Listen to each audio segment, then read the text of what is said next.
আসসালামু আলাইকুম। আজ আমরা 18তম শিক্ষক নিবন্ধন পরীক্ষায় যারা প্রিলিতে উত্তীর্ণ হবেন ইংলিশ সাবজেক্ট নিয়ে তাদের একটা সিলেবাস এবং পূর্ণ একটা ধারণা নিয়ে আলোচনা করব। যেখানে সিলেবাস থাকবে এবং বিভিন্ন কোশ্চিন সম্পর্কে পর্যালোচনা থাকবে যে কোশ্চিনগুলো কি টাইপের হয়, কেমন প্রশ্ন আসে। এ ধরনের আমরা 2-3টে কোশ্চিনও শেয়ার করব আপনাদের সামনে, যেগুলো থেকে আপনারা একটা পূর্ণ ধারণা পাবেন যে আসলে ইংলিশ অ্যাসিস্ট্যান্ট টিচার পদে অর্থাৎ স্কুল স্কুল শিক্ষক হিসেবে ইংরেজিতে আপনাদের কি কি বিষয়ে দক্ষতা অর্জন করতে হবে। সো চলুন আমরা শুরু করি। এখানে অ্যাসিস্ট্যান্ট টিচার স্কুল পদে মূলত আমরা জানি যে প্রিলিতে 40 মার্কস পেলেই পাস। যারা 40 প্লাস পাবেন তারা এখন থেকে একটা প্রিপারেশন নিতে পারেন। আসলে সহজ সত্য কথা বলতে কি, ইংরেজির তেমন কোনো সিলেবাস বা সাজেশন দেওয়া সম্ভব হয় না। কারণ এখানে যে টপিক রিলেটেড থাকে, গ্রামার, তারপরে আসতেছে আপনার এসে অর্থাৎ রিটেন টপিক এবং গ্রামার টপিক, এগুলো আসলে রুল না বললে সম্ভব না করা। তো তবু আমরা ধারণা দিচ্ছি যে কোন কোন রুলগুলো আপনাদের পড়তে হবে, কোন কোন টপিকগুলো আপনাদের জন্য ইম্পর্টেন্স এবং কোন কোন টপিকগুলো থেকে বারবার কোশ্চিন আসে। যেহেতু আহ, নিবন্ধন পরীক্ষায় আপনাদের একটা পূর্ণ একটা সিলেবাসে আছে, সেখান থেকে 100% কমন পাওয়া সম্ভব। তো চলুন আমরা শুরু করি যে আসলে কি রকম প্রশ্ন আসতে পারে। আমরা দেখি, টোটাল মার্কস হচ্ছে 100, গ্রামার হচ্ছে 40 মার্কস। কি কি গ্রামারে 40 মার্কস থাকতে পারে সেগুলো আমরা একটা ধারণা দেই। গ্রামারে 40 মার্কস, আর্টিকেল থেকে 5 মার্কস। তার মানে আপনারা জানতেছেন যে আর্টিকেল আপনারা যতই 15, 16, 17 নিবন্ধনের কোশ্চিন পড়েন না কেন, কমন অত সহজে আসবে না। এখানে আপনাদের রুলস পড়তে হবে, রুলস পড়লে এগুলো পারবেন। 2 নম্বর কোশ্চিন হচ্ছে প্রিপোজিশন। প্রিপোজিশন থেকে 5 মার্কস। তবুও বলে রাখি প্রিপোজিশনের দিক থেকে, আসলে প্রিপোজিশন এখানে সাধারণত আপনারা জব রিলেটেড যে বইগুলো পড়েন, যেমন মাস্টার্স বলেন আর কম্পিটিটিভ এক্সাম বলেন, অথবা বিসিএস পরীক্ষায় আসা যে অ্যাপ্রোপ্রিয়েট প্রিপোজিশন, সেখান থেকে কিন্তু মূলত কমন পাওয়া যায়। তবে আপনারা এক্সট্রা কিছু রুলসও পড়তে পারেন। 3 নম্বর হচ্ছে রাইট ফর্ম অফ ভার্ব। এখানে 5 মার্কস। আমরা জানি রাইট ফর্ম অফ ভার্ব বলতে ভাবের সঠিক ব্যবহার বোঝায়। টেন্স পার্সন অনুযায়ী কোনটা ভাব সিঙ্গুলার প্লুরাল হয়, এবং কি কি ওয়ার্ড থাকলে প্রেজেন্ট ইনডেফিনিট টেন্স হয়, কোনগুলো ওয়ার্ড থাকলে পাস্ট ইনডেফিনিট হয়, এই রিলেটেড কিছু আর কি সেন্টেন্স আসবে, যেগুলো আপনার কারেক্ট করতে হবে। ট্রান্সফরমেশন অফ সেন্টেন্স, এখানে থাকবে 5 মার্কস। ট্রান্সফরমেশন বলতে এখানে মূলত আপনাদের থাকতে পারে degree, voice, affirmative, negative, interrogative, exclamatory, এবং 2-1টা সিম্পল, কমপ্লেক্স এন্ড কম্পাউন্ড থাকতে পারে। তাহলে আপনারা জানতে চান যে ট্রান্সফরমেশন বলতে কি কি, এগুলো আপনাদের রুলস পড়তে হবে। ফ্রেজ থাকবে 5। এই ফ্রেজ 5 মার্কসের মধ্যে মূলত 5টা থাকবে ফ্রেজ। এই 5টাতে আপনার বাংলা মিনিং লিখতে হবে এবং ওই 5টা ফ্রেজ দিয়ে আপনাকে 5টা সেন্টেন্স তৈরি করতে হবে। তাহলে আপনারা বুঝলেন ফ্রেজ বলতে ওখানে 5টা ফ্রেজ থাকবে, যেমন গ্যালাডে, ব্ল্যাক শিপ, এগুলোর লাইক দিস এরকম থাকবে। এগুলোর মানে কি, যেমন এই ব্ল্যাক শিপ মানে হচ্ছে কুলাঙ্গার, এটা লিখতে হবে বাংলা দিয়ে, এবং এই সেন্টেন্স একটা সেন্টেন্স বানাতে হবে, ইংরেজি দিয়ে একটা সেন্টেন্স বানাতে হবে। তার মানে বাংলা মিনিং এবং ইংরেজি দিয়ে একটা সেন্টেন্স বানাতে হবে। 6 নম্বরে থাকবে কমপ্লিটিং সেন্টেন্স। অর্থাৎ আমরা জানি এখানে একটা ইনকমপ্লিট সেন্টেন্স থাকবে, অর্থাৎ যেমন আমি এখানে লেখা থাকলো, ধরো সাপোজ এমনিতে দেওয়া থাকলো যে হি সেইড টু মি দিয়ে ফাঁকা, কারণ পরবর্তীকালে আপনার একটা সেন্টেন্স লিখতে হবে যেন এর সাথে একটা সামঞ্জস্য হয়, অর্থাৎ মেলে। আমরা জানি যে প্রভাব গোজ দ্যাট দিয়ে ফাঁকা থাকলো, তখন আমরা লিখতে পারি time and tide wait for none, failure is the pillar of success, like this. এই ধরনের কিছু প্রবাদ বাক্য থেকেও কমপ্লিটিং সেন্টেন্স দেয়। আবার কমপ্লিটিং সেন্টেন্সের কিছু কমন রুলস আছে, যেমন so that, so dot dot that, though although, since, as, because, as soon as, no sooner had, hardly hard, এগুলো থেকে আসে। এগুলো রুল আসলে কমন রুলস, যেগুলো আপনাদের জানতে হবে। বেশিরভাগ ক্ষেত্রে লেস্টটা আছে, আমরা জানি লেস্টের পর সাবজেক্ট হয় প্লাস শুড প্লাস ভাবের প্রেজেন্ট ফর্ম হয়। এই ধরনের রুলস গুলো পড়তে হবে, তাহলে এখান থেকে 5 মার্কস পাওয়া সম্ভব। তারপরে আমরা দেখতেছি ন্যারেশনে 5 মার্কস। এখানে আমরা মার্কস দেইনি, আসলে এখানে 5 মার্কস, আপনারা ঠিক করে নেবেন। ন্যারেশনে 5 মার্কস। ন্যারেশন আসলে রুল পড়তে হবে। ন্যারেশন এখানে প্যাসেজ ন্যারেশন থাকবে, কোনো আলাদাভাবে এবিসিডি আকারে ন্যারেশন থাকবে না। এখানে থাকবে আপনাদের প্যাসেজ ন্যারেশন, যেগুলো আপনারা 9, 10 এবং ইন্টারমিডিয়েটে পড়ছেন, সে রিলেটেড ন্যারেশন থাকবে। দুই ন্যারেশন বলতে এখানে আসলে মূলত উক্তি পরিবর্তন করতে হবে, ডিরেক্ট টু ইনডিরেক্ট এরকম করতে হয়। ন্যারেশন হচ্ছে 5 মার্কস। তাহলে ন্যারেশনের রুল পড়তে হবে আগে আপনাদের ভালোভাবে, সেভাবে আপনারা একটা টেক প্রিপারেশন। 8 নম্বর হচ্ছে কারেক্ট দ্য সেন্টেন্সেস। অর্থাৎ এখানে কিছু সেন্টেন্স থাকবে, যে সেন্টেন্স গুলো ভুল থাকবে, আপনাদের কারেক্ট করতে হবে। যেমন ওখানে লেখা থাকলো এরকম যে ইজ হি ইজ গুড, এখানে দেওয়া হলো of English, he is good of English, এই ধরনের একটা সেন্টেন্স এখানে আছে। কিন্তু এখন আমাদের খুঁজতে হবে কি, যে এই সেন্টেন্সটার মধ্যে আসলে ভুল কোথায়, সেটা বাইর করি, সেটা আমাদের সংশোধন করতে হবে। তাহলে আমরা জানতেছি এই সেন্টেন্সটার মধ্যে ভুল, আমরা জানি সবাই গুড এর পর অ্যাড হয়, তার মানে এখানে অফটা ভুল, তার মানে গুড অ্যাড মানে দক্ষ। এইটুক খালি যে আপনারা ঠিক করেন তাহলে 1 মার্কস, 1 মার্ক পেয়ে গেলেন। তাহলে এভাবে আপনারা ঠিক করবেন এবং এভাবে আপনারা কারেক্ট সেন্টেন্স করবেন, তাহলে কিছু রুলস বললে এগুলো আসলে পাওয়া যাবে। আমি অবশ্যই কোশ্চিন গুলো দেখাবো, যেগুলো দেখলে আপনাদের একটা ধারণা হবে যে কি কি রুলস আছে এবং কেমন টাইপের কোশ্চিন হয়।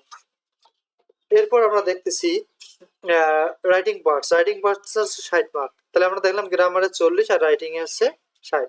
রাইটিং এ 60 মার্কস এর মধ্যে আসলে কি কি থাকতে পারে, এখানে এখানে থাকতে পারে প্যারাগ্রাফ একটা, সেটা হচ্ছে 10 মার্কস। প্যারাগ্রাফ থাকবে দুইটি, আপনাকে একটা লিখতে হবে।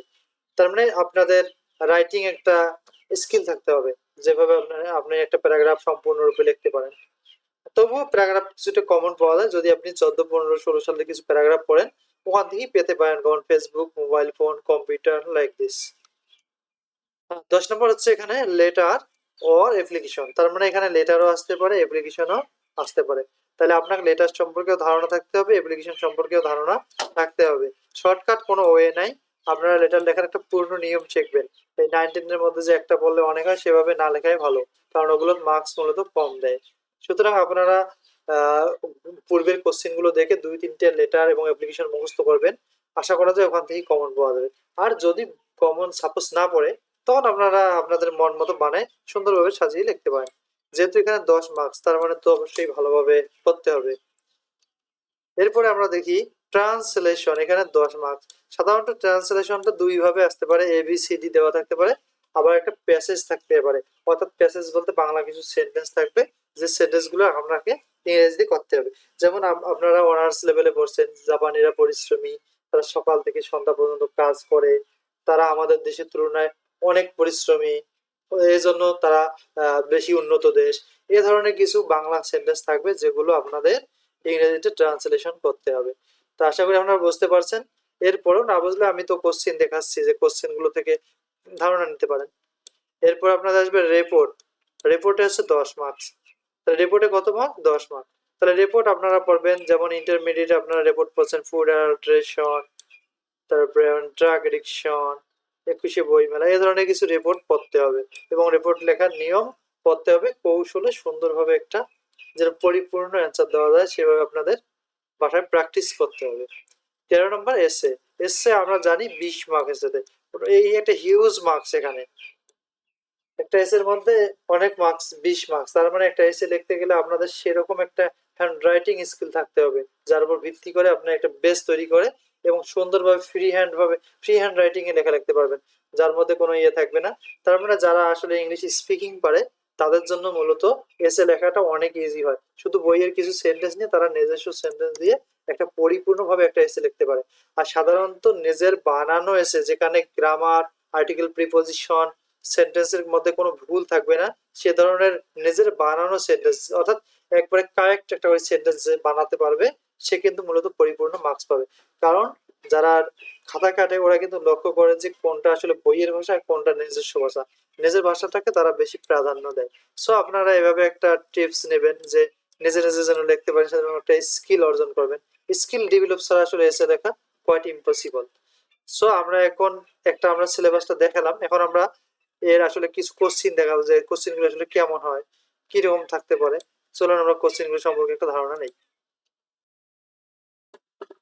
তাহলে আমরা এখানে দেখতেছি যে 13তম শিক্ষক নিবন্ধন পরীক্ষা 2016 সালে যেটা অনুষ্ঠিত হয়েছে ইংরেজি বিষয়ে সহকারী শিক্ষক, এর একটা আমরা কোশ্চিন দেখাচ্ছি। এখানে আসলে এগুলো সম্পূর্ণ দেখা এবং বলা অসম্ভব, কারণ তাহলে অনেকক্ষণ সময় লাগবে, এতক্ষণ সময় নিয়ে আসলে আপনারা দেখবেনও না। তাই আমি শর্ট করে দেখাচ্ছি, আপনারা স্কিপ করে করে এবং স্টপ করে অথবা স্ক্রিনশট নিয়ে এই কোশ্চিন গুলো সম্পর্কে ধারণা নিতে পারেন। এখানে দেখেন প্রথমে বলছে fill in the blank with suitable articles. তার মানে 1 নম্বর কোশ্চিন হচ্ছে আর্টিকেলস কোথায় এ এন্ড দা অবশ্যই সেটা, তার মানে বুঝলেন আর্টিকেলসটা পড়তে হবে। 2 নম্বর কোশ্চিন এখানে কি আছে, অ্যাপ্রোপ্রিয়েট প্রিপোজিশন আমি যেগুলো বললাম যে অ্যাপ্রোপ্রিয়েট, যেমন অ্যাংরি, উইথ, কোয়ার্টার, পাস্ট হইতে পারে, এরকম কিছু প্রিপোজিশন যেগুলো আপনাদের মুখস্থ করতে হবে। এরপরে আমরা 3 নম্বর কোশ্চেন দেখি, right form of verb 10 years passed since he died. তাহলে সিন্স এর আগের অংশ কোন টেন্স হলে পরের অংশ পাস্ট টেন্স হয়, এইভাবে আপনারা মুখস্থ রুল পড়তে হবে। 2 and 2 এখানে হবে মেক্স 4, তাহলে এটি হচ্ছে রাইট ফর্ম অফ ভার্ব। এরপরে আমরা দেখি পরবর্তী কোশ্চেনটি আছে কারেক্ট দ্য ফলোইং সেন্টেন্স। আমি একটু আগে যে বললাম যে এখানে কিছু কিছু ওয়ার্ড ইনকারেক্ট আছে যেগুলো আপনাদের কারেক্ট করতে হবে। যেমন এখানে দেওয়া আছে I don't know what is your name, I don't know what is your name, এখানের মধ্যে অবশ্যই কোথাও ভুল আছে, যে ভুলটা আপনাকে সংশোধন করতে হবে। Either of the boys were present, এই আইদার অফ থাকলে এরপর সিঙ্গুলার ভাব হয়, ওয়ারটা ওয়াজ হবে, তাহলে কারেক্ট হয়ে যাবে। তাহলে আপনারা কারেক্ট ফর্ম অফ ভার্বটা ভালোভাবে পড়বেন। এরপর আছে ট্রান্সফরমেশন অফ সেন্টেন্স। আমি বলেছিলাম যে এখানে ডিগ্রি থাকে যে পজিটিভ করো, এটি আসে আসলে কম্পারেটিভে আপনাদের পজিটিভ করতে হবে। তারপর সিম্পল, কমপ্লেক্স, কম্পাউন্ড করতে হবে। এরপরে দেখেন এখানে পেসিভ, আমরা জানি পেসিভের ক্ষেত্রে অবজেক্টটা সাবজেক্ট, টেন্স অনুসারে সাহায্যকারী ভাব হয়, প্লাস মূল ভাবের past participle plus by plus সাবজেক্টের অবজেক্ট। তবে এখানে বাই ছাড়াও এমন কোনো অ্যাপ্রোপ্রিয়েট প্রিপোজিশন ইউজ হতে পারে, যেমন নোর পর টু হয়, এরকম। তারপরে অ্যাফার্মেটিভ থেকে নেগেটিভ, আমরা জানি must have to has to, তাহলে হয় ক্যান নট বাট, এরকম কিছু রুলস পড়তে হবে। এরপর কম্পাউন্ড, আমরা জানি মাঝে দুটি সেন্টেন্সের মাঝে অ্যান্ড অর বাট ইউজ করে আমরা কম্পাউন্ড সেন্টেন্স তৈরি করতে পারি। তাহলে আপনারা দেখতেছেন কোশ্চেন কিরকম আসবে। এরপরে 6 নম্বর কোশ্চেন হচ্ছে ফ্রেজ, অর্থাৎ এইগুলো থাকবে, এগুলোর বাংলা মিনিং লিখতে হবে এবং একটি সেন্টেন্স বানাতে হবে। তাহলে এগুলো phrase come round baker description to mind once and কিউএস ইন দ্য টিট অফ এসিলিস হিল, এর বাংলা হচ্ছে মূলত আছে উইক পয়েন্ট, যাকে বলা হয় দুর্বল জায়গা, এরকম কিছু সেন্টেন্স তৈরি করতে হবে, এরকম ফ্রেজ থাকবে। তাহলে আপনারা এগুলো স্ক্রিনশট করে বা লিখে রাখতে পারেন, যাতে একটা পরিপূর্ণ প্রিপারেশন, আপনাদের তো এগুলো কোশ্চেন অবশ্যই পড়তেই হবে, যেগুলো এগুলো board question. Complete the following sentence I don't mind, এরপরে একটা সেন্টেন্স এমন ভাবে লিখতে হবে যেন পরিপূর্ণ একটা সেন্টেন্স তৈরি হয়। আই ডোন্ট মাইন্ড, এখানে আমরা জানি মাইন্ডের পর ভবিষ্যৎ আইএনজি হয়, সুতরাং I don't mind having a cup of tea দিলে হবে। তাহলে এরকম করে সেন্টেন্স গুলো বিফোর আফটার রুল আপনারা জানেন, বিফোরের পূর্বে কোন টেন্স হলে পরে কোন টেন্স হয়, সেরকম হ্যাড এর রুল জানেন যে পাস্ট পার্টিসিপল হলে পরেরটা পাস্ট ফর্ম। তার মানে এগুলো থেকে আপনারা একটা কমন আইডিয়া পাচ্ছেন যে কোন রুলগুলো থেকে পরীক্ষায় আসতেছে। তার মানে এখানে যে বিফোরের রুল পড়তে হবে, এখানে হ্যাড এর রুল পড়তে হবে, ইফ এর রুল জানতে হবে। এরপরে আমরা দেখতেছি sense the form of speech, অর্থাৎ ন্যারেশন, যাকে বলা হয় ন্যারেশন। ন্যারেশনটা এখানে প্যাসেজ থাকবে, দুইজন লোক থাকবে, কে কাকে বলতেছে ডিরেক্ট টু ইনডিরেক্ট করতে হবে। তার মানে ন্যারেশন সম্পর্কে আপনাদের রুল পড়তে হবে এবং সঠিকভাবে এর অ্যান্সার লিখতে হবে। এরপর আমরা যদি 9 নম্বর কোশ্চেন দেখি, এখানে লেখা আছে একটু আগে যে বললাম জাপানিরা পরিশ্রমী, তারা সকাল থেকে সন্ধ্যা পর্যন্ত, এরকম কিছু মানে বাংলা সেন্টেন্স থাকবে, ইংলিশ করতে হবে। এখানে কিন্তু 10 মার্কস, তার মানে অবশ্যই ভালোভাবে বাংলা থেকে ইংলিশ ট্রান্সলেশন শিখতে হবে। প্যারাগ্রাফ ফেসবুক ট্রেড ফেয়ার, এই সালে এই পরীক্ষাটায় ফেসবুক আর ট্রেড ফেয়ার সম্পর্কে আসছিল, যে কোনো একটা লিখলেই হবে। এরপর লেটার, তারপর আছে অ্যাপ্লিকেশন, এরপর রিপোর্ট, লাইক দিস। তাহলে আমরা এটা কোশ্চেন দেখলাম এবং এসে থাকে দুইটা student social service, digital Bangladesh and it's feature. এখানে কিন্তু 20 মার্কস, সো মেনি মার্কস এখানে, তাই এটি ভালোভাবে করতে হবে। এরপরে আপনারা, আমি একটু তাড়াতাড়ি যাচ্ছি যেহেতু অনেক বড় হচ্ছে ভিডিওটি। এরপর আপনারা 14তম শিক্ষক নিবন্ধনের এভাবে দেখবেন, প্রয়োজনে স্ক্রিনশট নেবেন, আমি একটু সময় দিচ্ছি আপনাদের। আপনারা জানেন এটি আর্টিকেল। এরপর 2 নম্বর হচ্ছে preposition, 3 number right form of verbs, 4 নম্বর হচ্ছে কারেক্ট দ্য ফলোইং সেন্টেন্স, কোথায় ভুল আছে সেগুলো কারেক্ট করবেন। 5 নম্বর হচ্ছে যে চেঞ্জিং সেন্টেন্স। 6 নম্বর হচ্ছে এখানে ওই যে ফ্রেজ যেগুলো বাংলা মিনিং লিখতে হবে এবং একটা একটি করে সেন্টেন্স বানাতে হবে। 7 নম্বর complete the following sentence, incomplete থাকবে আপনাদের কমপ্লিট করতে হবে। দেখেন এখানে নোশন হ্যাড, হার্ডলি আস, স্কাইরিয়াস, সো ডট ডট দ্যাট, এগুলো রুল, কমন কমন রুল দেয়। তার মানে এখান থেকে আপনারা একটা take idea and take preparation, কিছু ধারণা নাও এবং প্রস্তুতি নাও, so that you can pass in the exam. It is high time, this is a common rule. এরপর আমরা জানি সাবজেক্ট থাকলে ভাবের পাস্ট ফর্ম হয় এবং টু থাকলে ভাবের প্রেজেন্ট ফর্ম হয়, ইউজ টু একটা বেসিক রুলস। এরপর ন্যারেশন, ট্রান্সলেশন যেমন যে দেশকে ভালোবাসে দেশপ্রেমী, অনেক ইজি ইজি ট্রান্সলেশন দেয় যেগুলো পাওয়া সম্ভব। প্যারাগ্রাফে যেখানে দেন পেট্রিয়টিজম আছে দেশপ্রেম, আর ফেসবুক লেটার আছে ইন্টারনেট, সিবিএস এর সেলস প্রমোশন, তার মানে এখানে সিবিও আসতে পারে, অ্যাপ্লিকেশন আসতে পারে, আপনারা মনে রাখবেন। রিপোর্ট আসছে প্রাইস ডেইলি কমোডিটিস, আইএসএ আসছে এম্পাওয়ারমেন্ট অফ ওমেন, আর ক্লাইমেট চেঞ্জ অফ বাংলাদেশ, তার মানে দুইটি এসে এসছে। এখন আমরা দেখতেছি 15তম শিক্ষক নিবন্ধন পরীক্ষার যে কোশ্চিনটা আসছে সেই সম্পর্কে আপনারা দেখেন, প্রয়োজনে স্ক্রিনশট করে রাখেন, যেহেতু কতগুলো পড়ানো সম্ভব না, আপনারা এগুলোর আঙ্গিকে একটা প্রিপারেশন পূর্ণভাবে নিতে পারেন।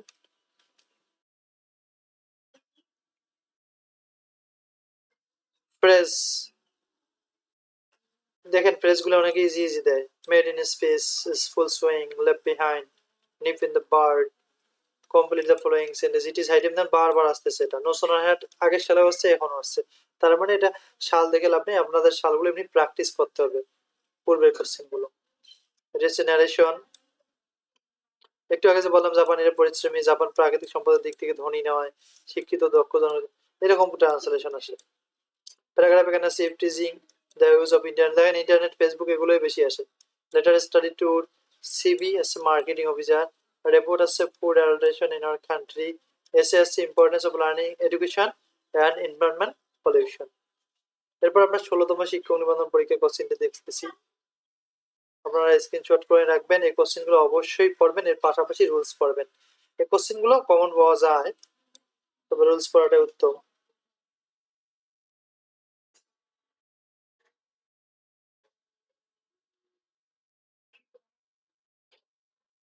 ডেস্টিনেশন, এরপর হচ্ছে ট্রান্সলেশন, বাংলা থাকবে ইংলিশ করতে হবে। প্যারাগ্রাফ আছে পেট্রিয়টিজম দেশপ্রেম, আর ফেসবুক, দেখেন ফেসবুকটাই বারবার আসতেছে, এবং মোবাইল ফোন, কম্পিউটার, এগুলো internet, letter, sales promotion officer আসছে সিবি, রিপোর্ট আসতেছে যে প্রাইস ডেইলি কমোডিটিস, এসে আসছে এম্পাওয়ারমেন্ট অফ ওমেন, আর ক্লাইমেট চেঞ্জ অফ বাংলাদেশ।